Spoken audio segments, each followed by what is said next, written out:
Greetings, Minecrafters, and welcome to another hopefully interesting and hopefully stimulating discussion, another Minecraft discussion. My name is Kimberly Quinn, and I am very thrilled to be here with you on this morning, on this gift of another day of Life Minutes for us to talk about embracing your own generativity as a superpower.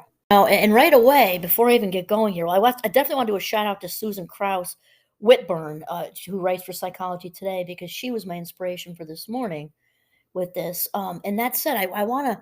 It also is bringing me to a place of thinking about balance, because we're talking about generativity, giving of ourselves, putting other people first, which is so important.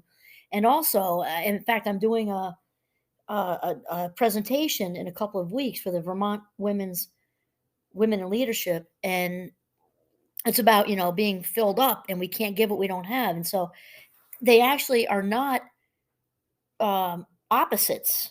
They are go together, because we cannot give what we don't have, which means we need to really be focused on filling ourselves up every day in every way.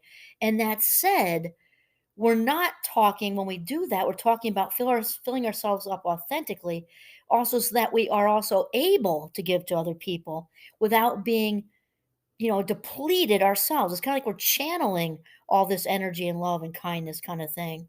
I know that in Chinese medicine, they talk about, chi energy and stuff. And also in Reiki, that it's channeling the energy, not giving it up from your bone marrow, right? We're channeling this from this energy source that we all belong to. So anyway, I wanted to make sure that I cleared that up, that these are not mutually exclusive, but actually go together. And so Susan says, we often imagine that putting others before ourselves is a sign of weakness, but research suggests it's actually a stealth superpower. The most generative people have better long term well being than others.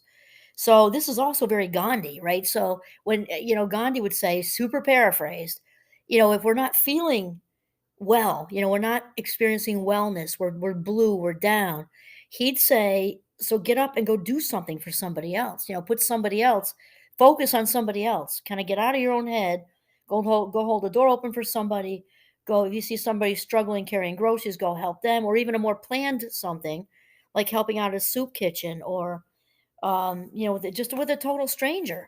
This also, neurologically speaking, leads to a dopamine fix, which is maybe the universe's, the higher power, God for me, or source, or whatever. Maybe it's the universe's way of kind of pulling us out of ourselves into doing good things for others. I don't know. And so Susan says it's often thought that feeling good about yourself derives from being able to look back with pride on your accomplishments, no matter how modest or grand. This focus on individual happiness is often referred to as eudaimonic well being. I actually do a whole class on this in Minecraft 2, the second Minecraft, about there's actually a good article there that I'm just thinking of in my head about the eudaimonic treadmill. You're trying to keep up with that. So here goes. But there's another type of well-being that may be more important. Generativity, based on the belief that it's important to care for others, specifically the next generation. People high in this trait are able to put themselves second, and research suggests it is this cohort who feel more profoundly fulfilled as they progress through life. This is actually bringing me straight to young motherhood, when, as many of you know who listen to my podcast, that my husband and I are blessed with five now young adult children. We call them the Fab Five, and they are all close in age. So I was at home with them for quite a while, and I remember the delicate balance, very, very difficult, very challenging, to keep myself filled up. And we live way out in the middle of nowhere, so it's not like I can just dip out for 15 minutes and go read a book at a bistro or something.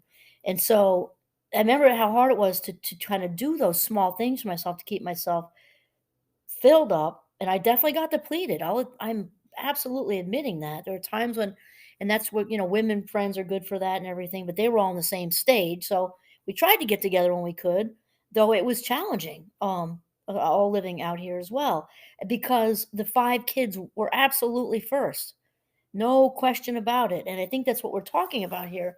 So like I was saying earlier, it's not that the filling yourself up and the generativity of putting other people first are mutually exclusive. They're not.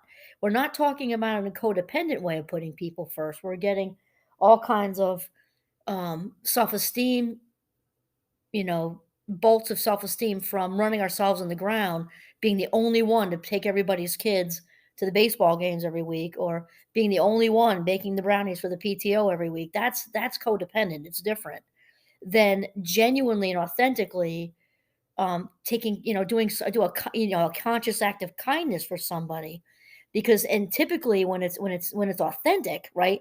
That's mindful giving versus mindless giving. Mindless giving is the codependent who's running around being everybody's everything, and then possibly getting resentful because nobody's appreciating her or noticing her. That's not what we're talking about here. We're talking about mindful giving, where we come from a filled up place, we do something kind, which even fills us up more. Not the ego jolt, but an actual authentic good feeling. Susan gives us some stats. I'm a fan of just a little. Well, actually, I'm actually involved in a research project right now, so I like statistics. However, for conversational articles and things, I think it's important to not be super heavy on that. Yet to give one or two as a foundation that kind of supports everything, I'm a big fan of that because it gives it credibility. So Susan says, in a recent study of generativity and well being, our research team studied 271 participants in the Rochester Adult Longitudinal Study. Those are incredible. When a longitudinal study obviously means goes on for a long time, we really find stuff out in that way. So this one went across a 12-year period from 2000 to 2012. So she says that the findings supported our prediction that people who became more generative over time also grew in their sense of personal fulfillment. No big surprise there. And then she said those who didn't, on the other hand, had a declining sense of overall well being.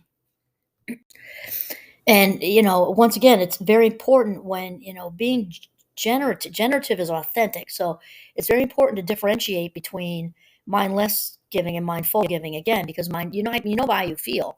And of course, there's a dopamine fix when we do something nice for someone, though mindful giving, you have this authentic, you won't feel depleted. You'll feel filled up, not in the ego way, because that will pass rather quickly, but just, and the main thing is you won't feel drained. Somebody, again, who's running around people pleasing all over the place and rescuing, they get drained, resentful, they're not noticed. The authentic self doesn't need any of that because she feels whole and complete. Not that we don't enjoy feeling, hearing nice things and people liking us, but the person who's authentically giving doesn't need that. She can keep cranking along, doing good things for people without feeling depleted, resentful, and unnoticed.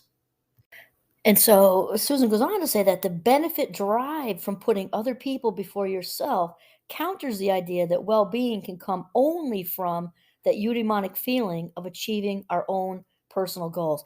I was just thinking about Erickson, looking at this, and she actually brings him up. And of course, he's a developmental psychologist from back in the I want to say 50s. I could be wrong about that one, but um, Eric Erickson, anyway, had his 8 stages, which I've actually taught before in a developmental class, and he's spot on accurate. Obviously, things get outdated, as time goes by, but he's still got. I think he really has. He's left his mark as far as we kind of graduate from one phase to the next. So it's interesting because he has one. Eric Erickson has one.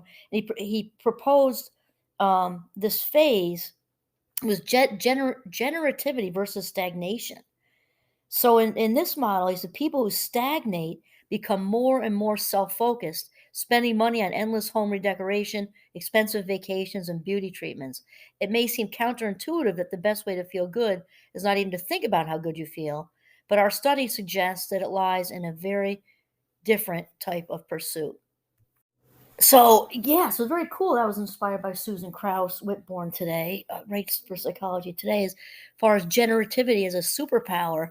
And I very much was, I guess, not surprised, but I guess I was a little. I mean, just it was also just like appeared in the article, to see that she had brought Eric Erickson in because he's an oldie but a goodie, I guess you say, right? From a long time ago. And again, they all eventually get a little bit outdated, but she is right when talking about his stage of generativity versus stagnation, and people in their later years, reflect back and like, did I make my mark? Was it did I make a difference?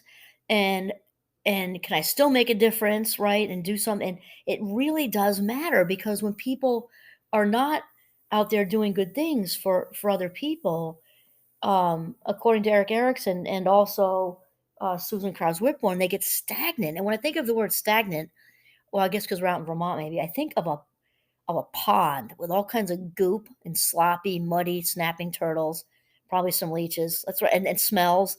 Stagnant just makes me think of lack of growth. And with the pond thing, my visual, I think of, it's not just lack of growth, but like smells, like just no signs of life, like no fresh water running through, no fresh life running through.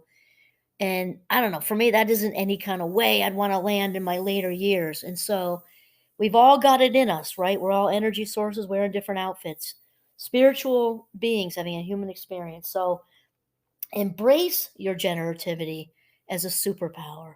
Get out there and do stuff for people, and it just will not only help them, but it's a direct, you know, augment on our own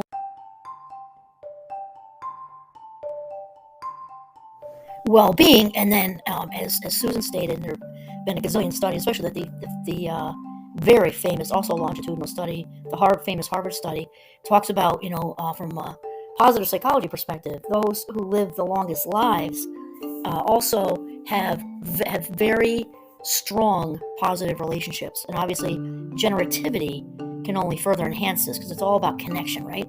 And so there you go. Embrace your superpower of generativity. This is Kimberly Quinn signing off from the beautiful northern Vermont. Have a mindful, very generative day.